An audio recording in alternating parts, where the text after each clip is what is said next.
Hi everyone. So today we are going to look at another advantage of Clojure, which is function factories. So what is a function factory? Function factory is function factory is a way to define multiple function inside a function that share same logic. Basically, the outer function returns inner functions, and so on and so forth. For example, let's say I have function add. I check x here, and I return another function like this, and I pass in y, and I can do return x plus y. And over here I can come here, I can say const result equals to add 5, and I can also say 10, right? And now I can call this function. Is it clear to you? What we are doing simply creating outer function and the inner function, which is working as a closure, right? This inner function acts like a closure because it is using a variable which is defined as a parameter in this function. So this inner function is bound to the lexical environment of the outer function. Hence, this entire thing is called a closure, and it's a function factory because we are using the same logic in both functions. We are actually trying to get the same thing done out of other functions which are defined inside one function. So we have 5.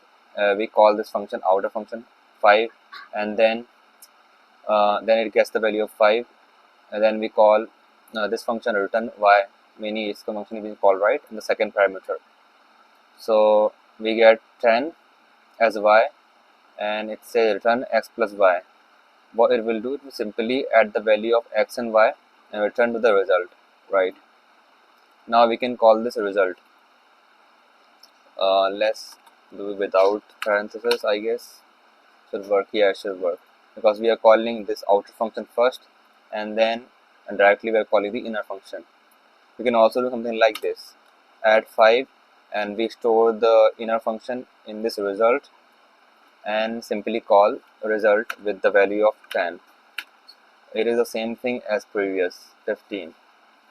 If I do 12, then it will be 17.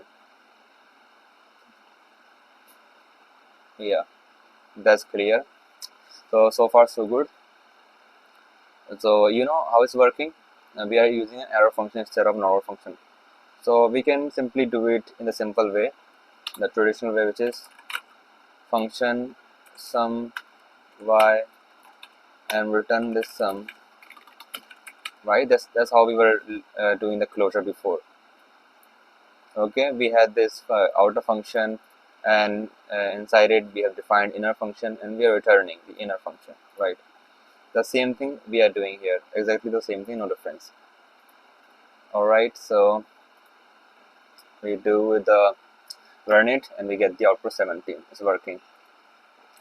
So for example, for now, let's keep it this way, the modern way, right? 5, 10, or 520. Okay. So now let's come to a very interesting question that is often asked in interviews, and we have tried some logic like this. Let's say we have this result, and we have the function add add 10, and 10 is the one parameter, second parameter will be 5, third one will be 25, and then we have 30, something like this. We have to implement a function factory that can take any number of arguments, right? It doesn't have to be 2 arguments or 3, 4, any number of them, or just 1 argument, right? And so we want the result to be called like this, right? And we want the output. So what should be the output? It should be simply 10 plus 5, 15, 15, 25. Should we 30, 30, 40, and we will have 70 the output. So we want this, right? So how we can achieve this? We can achieve this simply by writing a function factory like this, function add x, and we can simply return, and we can create another function here, function, let's call it sum. It will check the parameter y, and we will do some logic here. Over here we can simply return sum. All right, now think of a very good logic that will fit here. For example, let's say we are only getting one parameter, right? 10, only x, not y. What we can do, we can simply do return x, right? It will work. Yeah, 10. Let's say we are getting more parameter, for example 2 or more, 20, then it will be like this, return add. We are calling we are recursively calling the add function, return x plus y, right? So what we will do here, we will take 10 and 20, we will calculate the result and push the result as a parameter in this add function, and we call it recursively.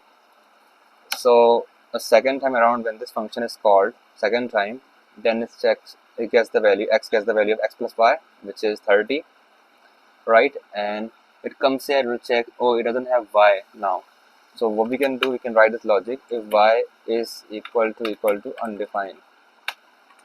In that case, we can simply return x. Otherwise, we can return this add, meaning we can recursively call add function, putting in the result of two parameters. Now let me run this. Yeah, 30 working.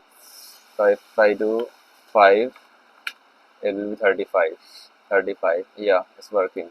And doesn't matter how many arguments we take. 42. Oh yeah, working. That's pretty much okay. So what's the logic here? I will re-explain the logic. We are checking in x, and if we come down here, we say y is undefined, meaning we already calculated the result or only one value is being passed. Then we simply return x. Otherwise, we go down here and we recursively call this outer function x plus y. When we call it, we already calculate the result and put the result as an argument in this function call, right? And then comes to this part again. Now let me write it like this.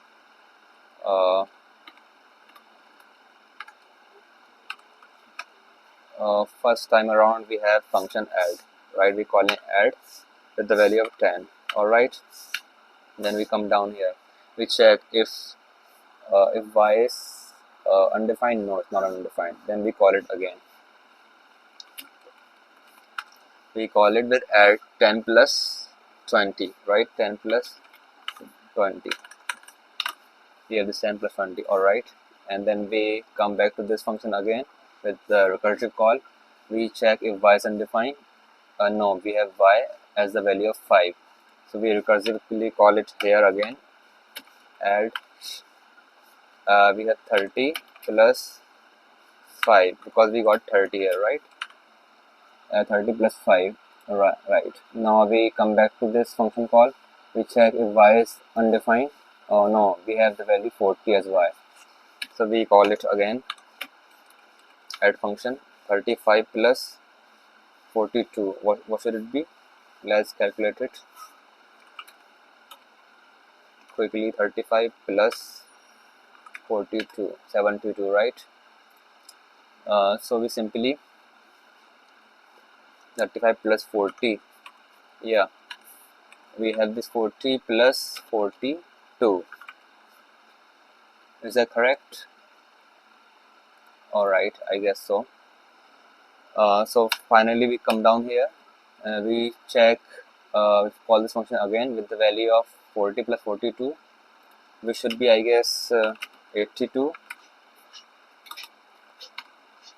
Now we come down here. We get x as we only get x. We don't get y. Y is undefined.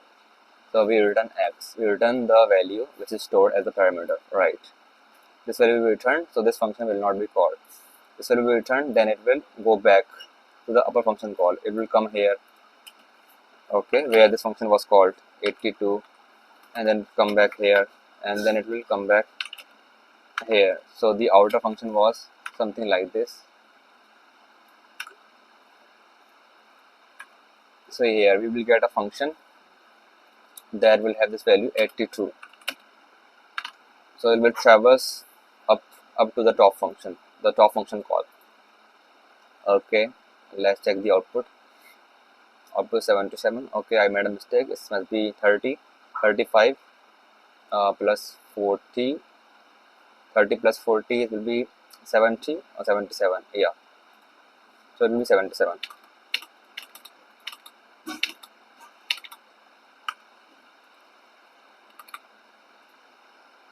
So that's how it works. So this is called function factory.